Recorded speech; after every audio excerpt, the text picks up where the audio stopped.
Hello, my name's Olurotimi Osha. Today is May the 13th, 2026. We're still in Mental Health Awareness Month. And, when you look through the news, from what I see, the mental health of our workplaces in America uh, is clearly not good, right? America has certainly not reached El Dorado. There's something going on.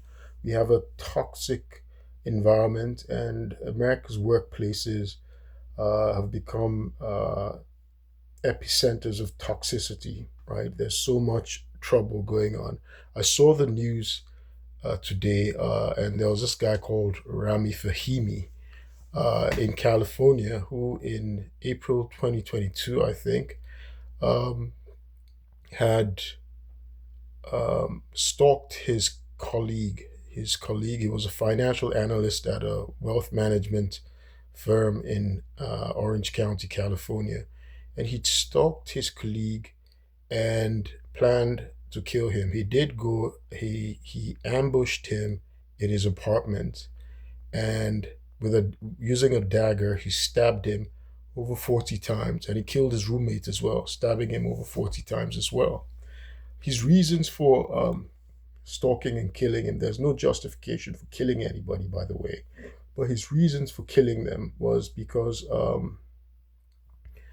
uh, he said he was dissatisfied with the type of work he was given, his assignments, and they gave him poor quality work assignments. This guy is, clearly crazy, delusional, but he was a financial analyst at a wealth management firm, right? So he wasn't like a janitor or custodian who didn't have to be vetted, who didn't have to, nobody really knew.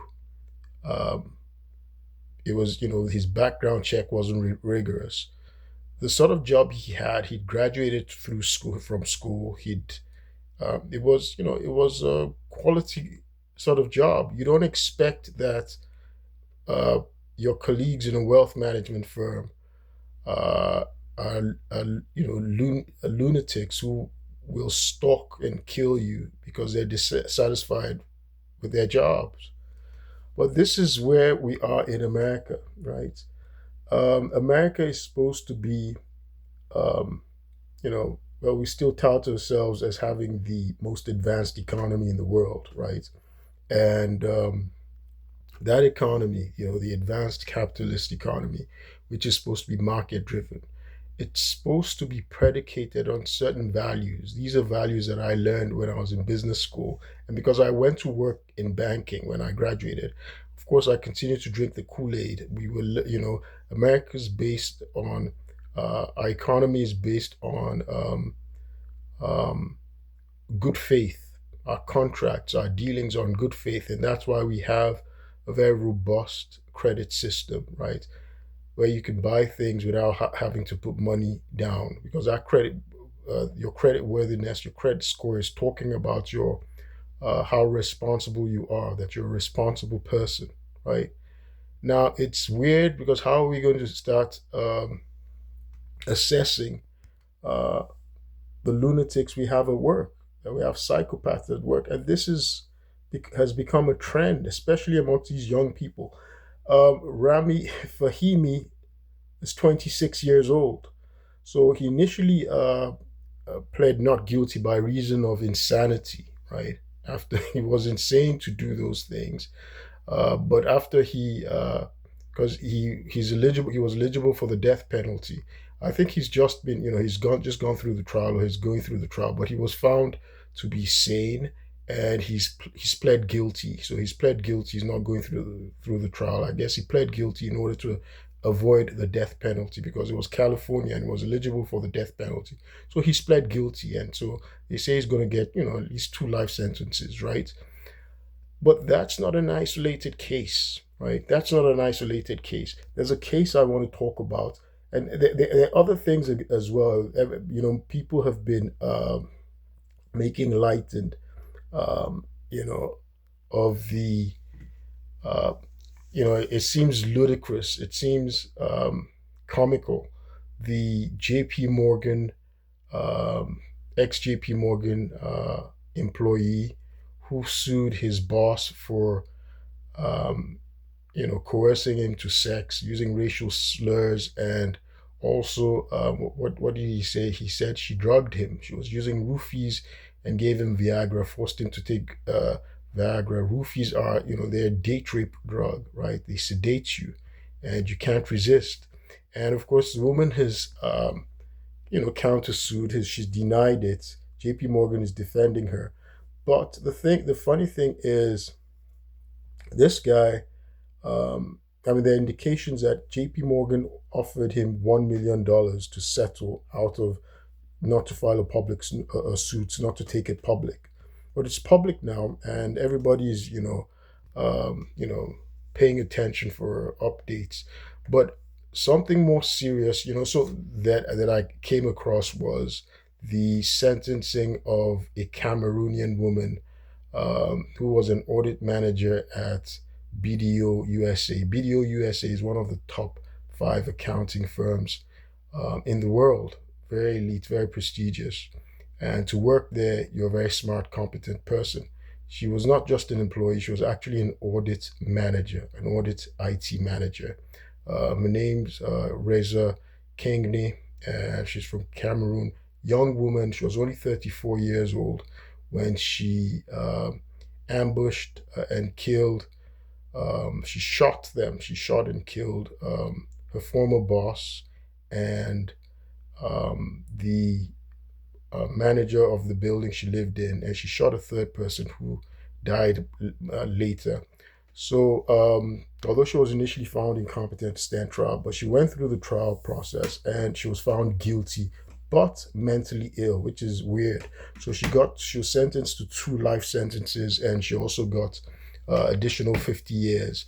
It is very unfortunate, her situation, because um, you could still find her LinkedIn profile, and she was in fact, even when the crime happened, and she was arrested at the airport. She was going to flee the nation. They got her at the international airport, getting ready to flee. I looked up her profile, and very brilliant person. She was an audit IT manager at BDO USA, like I said, and she had all these certifications. She had a master's in accounting. She had all these certifications of the world, so many certifications, like seven. She had Lean Six Sigma. She was a certified internal auditor. She was a certified internal um, information systems auditor. She was a certified information security manager. She had all these certifications in addition to having a master's in accounting. Lots of experience. She had worked at Grant Thornton, elite firms, elite companies, elite, quality, top tier experience. She was an audit manager, right? That's a big deal. That says she was a big deal. Um, it turns out that she had filed, her reason, she had filed complaints in court, in federal court, right? She claimed that while she was working, maybe I guess she claimed she was retaliated against by her boss, right? She killed her boss, a guy called Wesley Freeman, I think. Um, and not to make lights, may his soul rest in peace. She accused him and the firm of she accused him and the firm of blacklisting her and retaliating against her for whistleblowing. So she said she had noticed some fraud and accounting irregularities and fraud, and she reported it, but nothing was done. And she reported to federal authorities. That's what she claimed. So she filed a federal suit. She said later on, I guess she left the firm.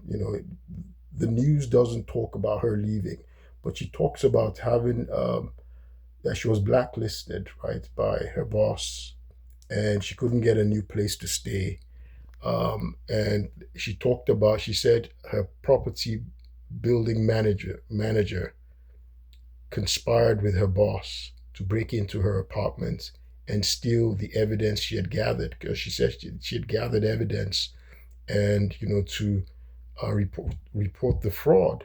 And she said that they conspired and broke into her apartment and grabbed the evidence and reported it. And so she couldn't report. She couldn't back up her accusations, right? And she said she'd reported to federal authorities. Um, it doesn't help matters. And another, gripe she had though was that so after she left her firm, she said she was blacklisted. She couldn't get a job. She couldn't get a job anywhere, and she couldn't get a place to rent. And she said it was her firm that blacklisted the firm she was in before that blacklisted her, right? That these guys blacklisted her. And she said she also was prevented from getting unemployment, social security benefits, unemployment. She was prevented from getting SNAP. She couldn't get anything. So basically, making life unlivable, unbearable. So she can't leave. She can't live. It happens, right? Apparently, unfortunately, these are methods that corporate America uses. Not just corporate America. We're seeing that it's used in the federal government as well. It's illegal. Part of our constitutional rights is we have economic rights, right? We have a right to life, liberty, pursuit of happiness, right to property. In England, in Europe, they're more stringent about economic rights. America fails to acknowledge those economic rights, right? You have a right to work. You have a right to work. America has not yet recognized this fully, and that's why corporations abuse the rights of people. I'm not in any way justifying what this woman did. It's crazy. They said she's mentally ill. We've got to be very careful the way we just throw out that mental illness thing, right? They said, well, she's guilty, but they said she's mentally ill, right? I think she's evil, right? That's what she is. She's evil. Were there probably valid, did she make valid observations? Was she really suffering retaliation? It might have been the case. But the thing is, the fact that she kills them, she does this crazy stuff, this lunacy, this evil thing, by killing her boss, killing a building manager, just killing people, shooting, taking matters into her own hands, jungle justice. She was lying in wait. It doesn't help her cause. It doesn't help anyone. Two wrongs don't make a right. She's evil. That's what she is. She is. Whether it was true that she found fraud, and whether there was a case, now killing, making, turning her the people she was claiming to be the the villains, killing them, making them the victim, does not solve the problem. Now she is clearly a villain. Being a crook is not as bad as being a killer, a murderer, right? They're crooks they've turned their lives around. Financial crime, yes, it's detestable, but it's money. Money is replaceable. You can never replace a life. Who made her judge, jury, and executioner? That's what she became. She's not mentally ill. She's evil, And it's unfortunate, because Africans need to be very careful. There are things that they wrote about her. The building, they talked about her being irrational, building she lived in, because she killed her building manager, right? Because she claimed that her building manager conspired with her boss to break in and steal the evidence she had kept in a safe, right? It's really, this is evil stuff. This is very evil stuff. And she was just 34 years old when she did this. Very clever, very brilliant. She'd accomplished a lot. Okay, so look, and this is just my advice to Africans, many Africans who do well. Look, don't let your job consume you. This is America. Quit your job, you'll always get another one. Now, this person, there was clearly something wrong with her because it concerns me. This woman, as an audit, with her qualifications, the sky was the limit. She could go anywhere. If she went into the federal government, she'd become an executive like that, very, very easily. But you see, And you imagine you'd be working with someone like her. Okay, the state says she's mentally ill. America, state of Georgia says she's mentally ill. She's insane. What they've said. But they found her guilty. So she's a smart woman who's mentally ill, who's insane. Imagine how many bosses we have in the workplace like her that are mentally ill. They're just getting ready to be triggered and do something crazy like this. You see the other young guy, the 26-year-old guy in California, Rami Fahimi, financial analyst in a very sexy place to work, goes to lie in wait and stabs his his colleague to death because he's not happy with the sort of work he's doing, and kills another innocent man. Both of them were innocent. You can't take. I don't believe you cannot take the law into your own hands, right? Um, I'm trained in the law, right? I have a law degree. By the way, none of what I'm saying is legal advice. I have a law degree, and I believe in the proper functioning of our legal system. If there's something wrong with our legal system, if there's fraud, that's what the media is supposed to be there for. If ordinary Americans know that our corporations are crooked, that our legal system is crooked, that our cops are crooked, they will rise up against it. They won't let it. Yes, there might be powerful people, powerful cabals, entities who can sweep things under the rug, right? Maybe that's how she felt, and frustrate your efforts. But over time, it will come out. And I'll give an example: the Enron case. There was another woman. Her name is Sharon Watkins. That was her name. I don't know if she's still alive. She was a CPA, a vice president at Enron. Enron had the biggest financial scandal. I was in business school at the time. I was an accounting major. In 2001, she went to the CEO of the company, Ken Lee, and told him she found accounting irregularities. There was fraud. The company had been covering up huge debts and they were misrepresenting things. And the company was going to implode. So she found huge accounting irregularities. The CEO, the CFO, the so she reported it, but she there was a blowback, right? There was a blowback against her. So she was a VP, she was a CPA, that was her job. She found irregularities, accounting irregularities. The auditing firm that was supposed to check the financial statements and see if there's fraud, and say, okay, there are irregularities there. Unfortunately, back then it was Arthur Andersen. Arthur Andersen was the number one of the big five accounting firms then. Arthur Andersen was a leader. But Arthur Andersen also had another conflict of interest because they had a consultancy. Their consulting arm, AA Consulting, was doing business with Enron.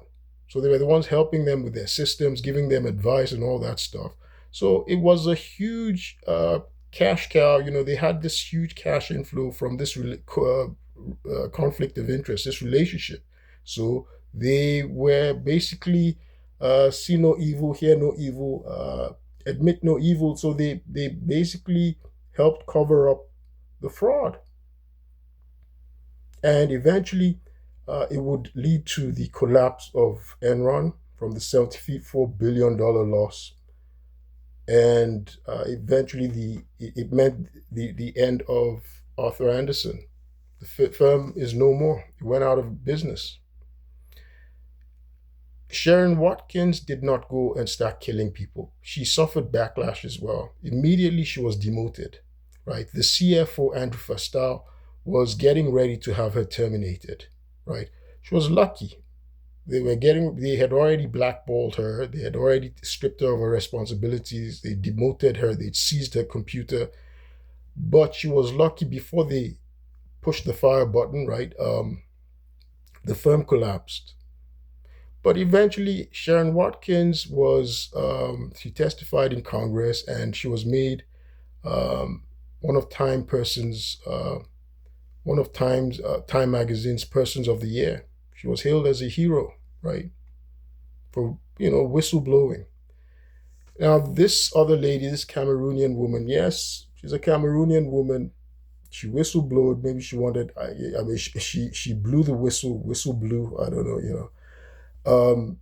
And she had a bad reaction. When you whistleblow, anywhere you whistleblow, anywhere you expose fraud where you're working, you're always going to suffer a backlash, right? There's going to be backlash. They're going to isolate you. They're going to criminalize you. They're going to try and demonize you. They're going to try and villainize you. They're going to say you're crazy. Those are all things they're going to do. They're going to isolate you. They're going to, squeeze you financially, right? I've experienced it. That's what I'm experiencing right now. All this stuff that I'm experiencing, the swatting, the false charges against me in Maryland, it's an ex Department of Justice prosecutor told me. I couldn't believe it. It was when he told me that I realized, okay, this must be the case, because he's an attorney, ex Department of Justice prosecutor, ex military intelligence. He went to do his investigation. He said, look, it's the Navy that's behind all of this. Because I just thought it was this GDORA that went to go and file this false emergency petition. And the police it was just a simple, straight up swatting. And the police were just trying to cover up their misconduct, that they made a mistake. It was a false alarm. But this guy was telling me that, no, that's not what it was. It was actually something bigger, right? It was those people you reported in the Department of Navy and Department of Defense. They orchestrated this whole thing. It's a false flag operation, right? To discredit you and make the case against them go away and discredit you, right? Okay, I'm a Christian, so I guess my reaction is different. So these things happen. Now, it's our responsibility to let Congress know, to let the public know that, hey, it's not good for our value. It doesn't represent us as a people. It doesn't represent our values. It impugns on the integrity of our system, right? It violates our constitutional rights. It violates our Constitution. Let me read our Constitution, just a preamble, just to remind us. We, the people of the United States, in order to form a more perfect union, establish justice, ensure domestic tranquility, provide for the common defense, promote the general welfare, and secure the blessings of liberty to ourselves and our posterity, do ordain and establish this Constitution for the United States of America, right? So that's what it is. Promote the general welfare. That's very important, right? You're not promoting the general welfare when you blacklist people for petitioning the government. That's your constitutional right, but it happens. But how people react is what matters. It's unfortunate. Yes, this woman, she felt frustrated, but that was crazy. The thing is, they did it to an evil person. That's plain evil. Her career was everything, but she was just 34 years old. Sometimes it feels like there's no way out. But again, many of these young people coming on, they're nihilists. She's clearly a nihilist. If she believed in God like I do, right? I've been talking about how the world belongs to God. I'm experiencing miracles where I've been blacklisted. In my case, look, I come from I inherited stuff back home, right? I own houses in Nigeria. So I can never be homeless in reality, right? At least now, right? But I have family that's wealthy. They're in Nigeria. But I've been prevented from going home because of false charges against me, right? Because I have to wait for that. And I'm going to clear my name, be vindicated. So for 3 years. So their plan was to make me homeless or make me go and sleep in a welfare home. But God forbid, because I'm a Christian. I bow down to the Almighty God. Everybody is still subject to the Almighty God. And God has been showing me miracles. Miracles. So it's unfortunate the way this woman reacted. It was just plain evil, right? I was just going to say, well, the issue of guns, and that's where we have to address the Second Amendment, that the Second Amendment has to be repealed. Her going to get a gun and just killing people willy-nilly, but hey, look at the young guy, Remy Fahmy in California. He didn't need a gun. He actually used a dagger, right? Like a sword or something, and stabbed them 40 times each. And these were guys, so she could have used some other thing. If she would have found another weapon to do it. It was just evil. Now, people talk about breaking points. Yes, was she abused? Now they've said she's mentally ill to make it seem like okay, she just imagined everything, that none of what she said, right? None of what she said was true. This woman was actually filing her documents pro se to show you how, rational she was. She's actually intelligent. But they'll gaslight you. Now she's being gaslighted. Now she's been, because, well, what she's done is evil, right? Don't give your oppressor an opportunity. Don't give them the rope that they're going to use to hang you, right? Don't give them that opportunity. This woman was clearly evil. You hope that they don't have such people. You don't find such people in the workplace. And that's, she was an audit manager. And I've been saying it that some of the people that I found, for instance, working in the Department of the Navy, Department of Defense, they were crazy. Not just crazy, probably just pure evil. I can name them. I've named them but the thing is, there's a trail. They're liars, they're pathological liars, they're psychopaths, right? Nefertari McBride, Ruth Pollard. An audit manager. Felicia Allen, Kendra Ortiz, uh, Makita Scott, Nathan R. Brown, Jamie A. Simon, Kirsten Risbeck. These are evil, dangerous people, and they're going into the workplace, creating a toxic environment for all of us, right? You don't know who's going to react like this nutcase. This woman was clearly evil. She's clearly crazy. I want to be very cautious, right, in the way I use that term crazy. Because when you say someone's crazy, it's like, you can't hold them responsible for their actions. When they say she has a mental illness, like she couldn't control herself. No, she's an evil person. Why are we not saying some people are just evil in America? That's what they are. They are evil. They're calculating. They're nihilists. That's what they are. And they're all over the workplace in America, creating a toxic environment. And America has to address this. My name is Olurotimiosha. I'll do another video and just talk at length about the unfortunate toxic environment Americans have to contend with today. I'll keep you posted.